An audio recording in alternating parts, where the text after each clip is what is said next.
इंद्रदेव, तुम्हें किंचित भी दया नहीं आई? मेरे पुत्र पर आक्रमण, पवन पुत्र पर वार। अब तुम भी देखो मेरा प्रकोप, मेरा प्रकोप। और क्रोधित पवन देव ने अपने आप को उस गुफा में ही कैद कर लिया।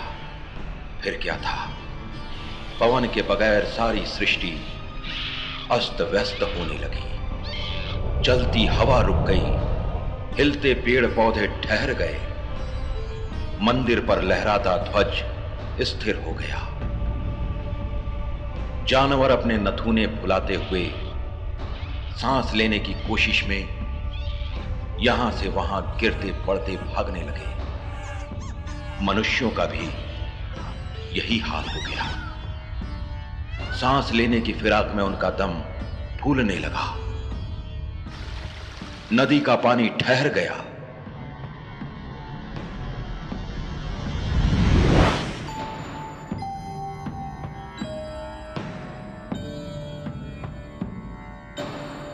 घबराए हुए इंद्रदेव ब्रह्मदेव के पास पहुंचे। ब्रह्मदेव, ब्रह्मदेव, घोर विपदा आन पड़ी है। संसार में त्राहि त्राहि मच रही है। हमें पता है इंद्रदेव, सृष्टि की सुरक्षा का जो कार्यभार हमने तुम्हें सौंपा था उसे ठीक से निभा नहीं रहे हो तुम।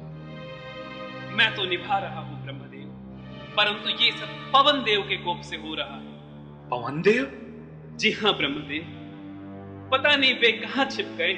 मैं तो उन्हें खोज भी नहीं पा रहा हूं। हवा के बिना कुछ ही समय में सारी सृष्टि नष्ट हो जाएगी।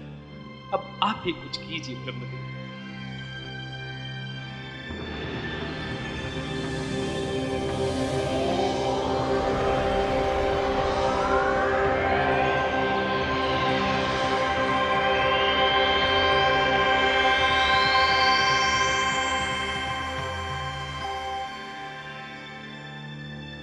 हमें ज्ञात हो गया है पवन देव कहां है। वे ऐसा क्यों कर रहे हैं, हमें वहीं जाकर पता करना होगा।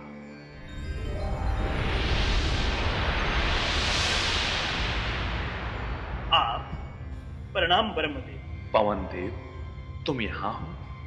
तुम्हारे बगैर बाहर सृष्टि का क्या हाल है? इंद्रदेव को तुमसे शिकायत है। मुझे भी इंद्रदेव से शिकायत है। इन्होंने मेरे पुत्र पर वार किया। तुमने इस पर वार किया था? इस बालक पर? हाँ, और वो भी अपने वज्र से। वज्र से? हाँ ब्रह्मदेव, किंतु क्यों वार किया ये तो पूछिए। इस बालक ने सूर्य को अपने मुंह में भर लिया था। अगर उन्हें खा जाता तो इस सृष्टि का क्या होता। यह तो नादान बालक है, किंतु तुम तो समझदार हो। इंद्र, तुम्हें इसे समझाना चाहिए था। यह कोई बात सुनने को तैयार ही नहीं था ब्रह्मदेव। हमने सृष्टि बनाई थी इंद्रदेव, तभी तुम्हें बताया था। बालक बुद्धि और स्त्री बुद्धि बड़ी हठी होती है। उन्हें प्रेम पूर्वक समझाना चाहिए, तभी वे कोई बात समझते हैं। किंतु ये क्यों समझाते? इन्हें तो मेरे पुत्र पर वार करके अपना शौर्य दिखाना था। अब करे संसार की सुरक्षा। ऐसा मत कहो पवन देव, हठ बुद्धि तो बालक की होती है। तुम तो बालक के पिता हो। तभी तो अपने पुत्र की पीड़ा समझ रहा हूं ब्रह्मदेव। एक वज्र का तीखा वार, वो भी एक नन्हे बालक पर। आज हो गया पवन देव, आज के बाद कभी भी ऐसा नहीं होगा। मैं तुम्हारे इस बालक को वरदान देता हूं।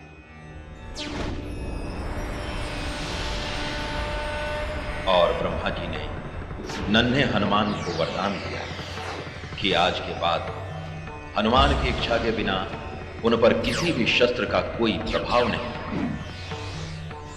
वे अथाह शक्ति के स्वामी होंगे। वे जब चाहें, जितनी चाहें, उतनी शक्ति अपने आप में अर्जित कर सकेंगे। वे अपने शरीर को मनचाहे आकार में परिवर्तित कर सकेंगे। जब तक सृष्टि रहेगी तब तक ये सृष्टि में वास करेंगे। स्वयं ब्रह्मा के मुख से अपने पुत्र के लिए ये वरदान सुनकर पवन देव संतुष्ट हो गए और गुफा से बाहर आ गए।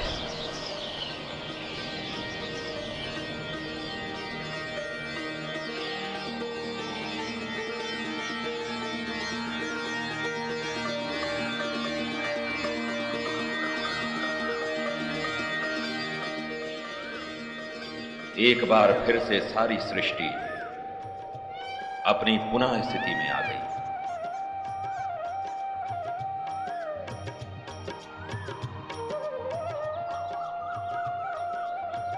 ब्रह्मा जी, इंद्रदेव और अन्य देवताओं से वरदान पाने के बाद तो हनुमान जी और भी शक्तिशाली और नटखट हो गए।